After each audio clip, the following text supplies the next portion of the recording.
Hi, Sandra Rogers. Can you briefly introduce yourself and tell me about your area of expertise?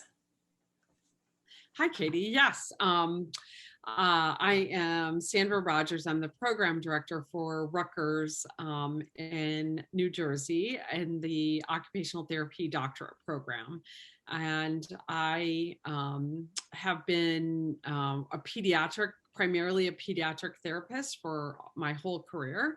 I have done work in the schools. I have done work in China with kids who have a variety of developmental disabilities, doing teaching and training for therapists as well as caregiver staff.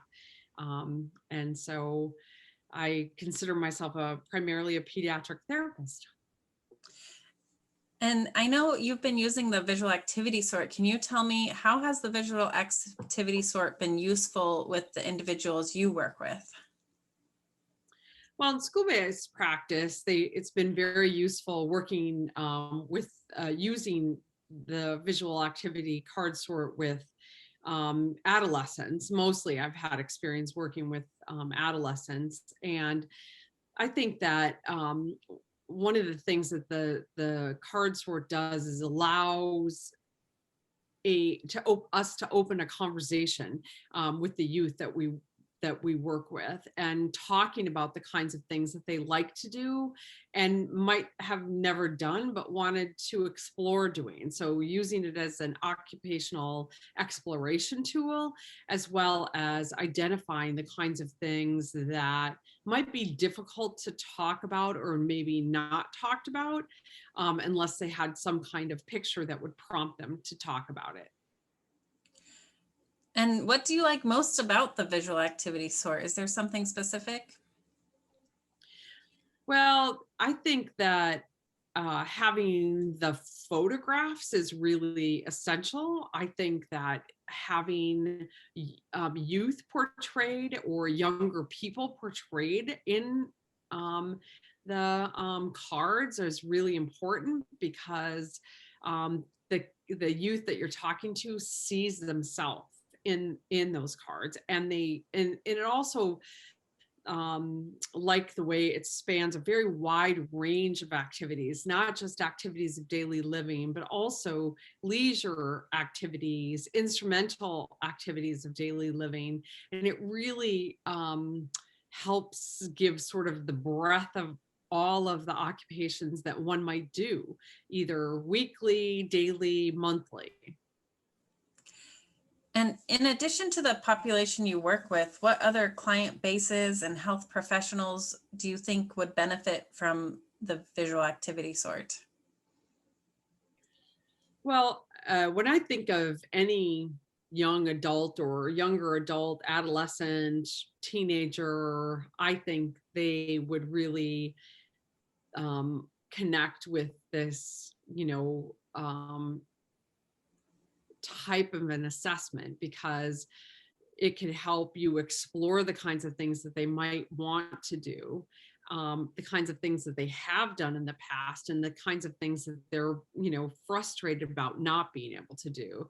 So I think a wide range of adults would be a really great population to use that with. And I've seen speech language pathologists and physical therapists be interested in these kinds of visual, activity sort, because it allows them to have a conversation about what the person, is interested in doing. So I think many healthcare professionals could benefit, but primarily I think I've been exposed to PTs and speech language pathologists using it.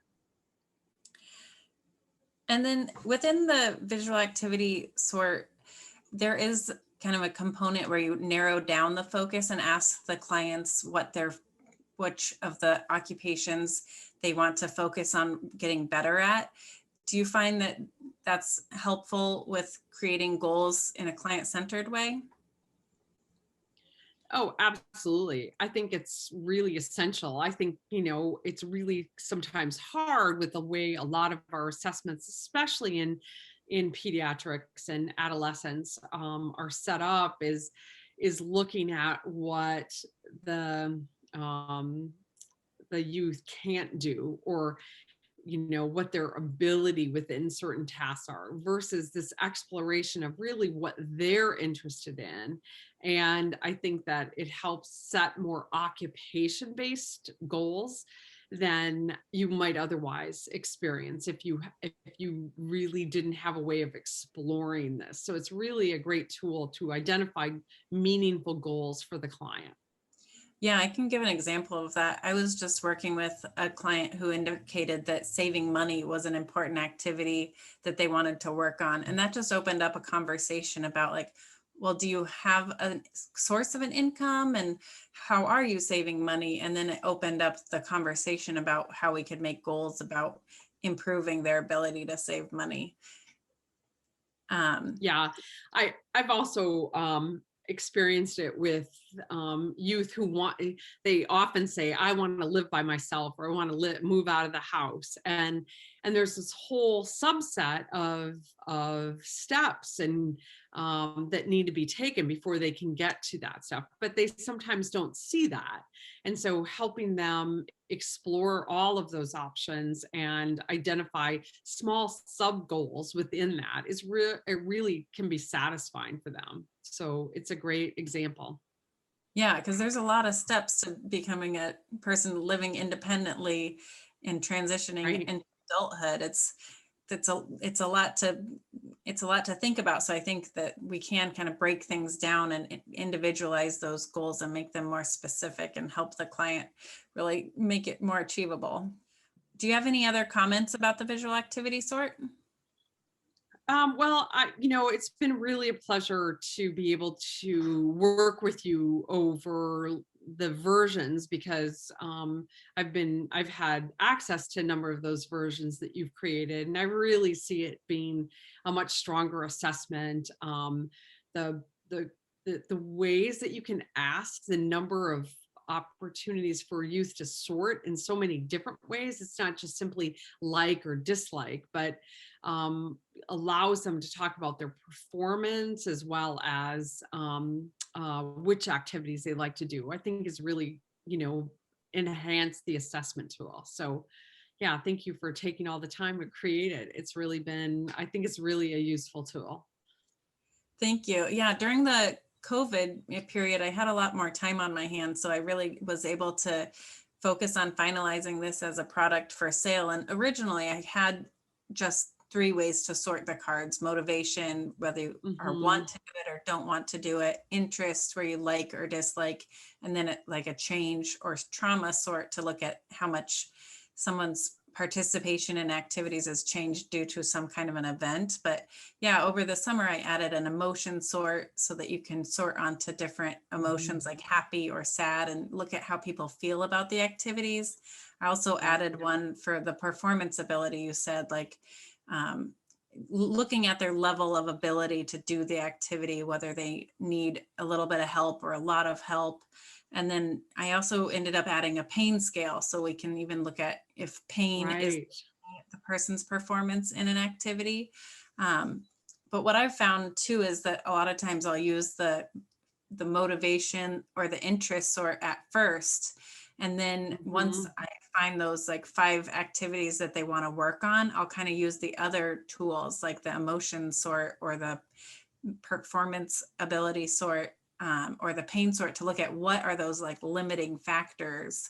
And that helps open up conversations to see if there's those kind of things that might be impacting their participation. Yeah, that I think it's Dr. Brian Littleton.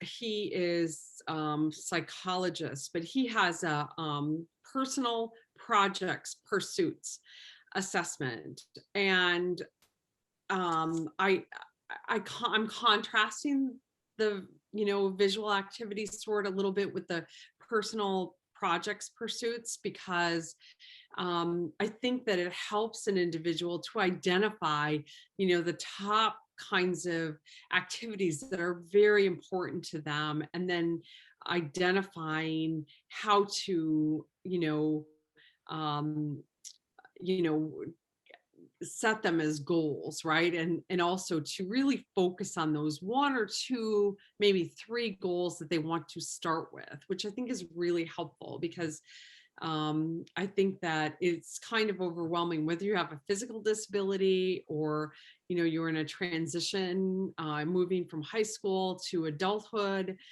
There are so many possible decisions and activities that you could do. Which ones are you going to do? And it really, you know, connects you with the client to pull those in. So it's a nice and the personal projects pursuits it takes a lot of time. I think the visual activity sort is also good because you can do it relatively quickly, and that's really an important part of you can get to some of those issues more quickly than you can doing some other assessments. So. Thank you. And just another comment. I know I spoke to a woman who has a PhD in linguistics, and she was really giving me a lot of feedback about how this tool, because of its visual nature, it really eliminates the language piece, which can be a barrier for a lot of people. And I've been pleasantly surprised with the amount of people from different countries who don't speak English but see my website, and they understand it because of its visual nature. So I think that really can Yes. open itself up to a lot of different populations as well. Hmm. And some of those, the visual activities sort may need to be translated so that that um, it reflects the kinds of activities that people in other countries like to do, the cultural differences. But I think you've done a really good job also representing a diverse population, and having people who are not all, homogenous looking. I think that's really important. Thank you so much, Sandra. Yeah, you're very welcome, Katie. Thank you for including me.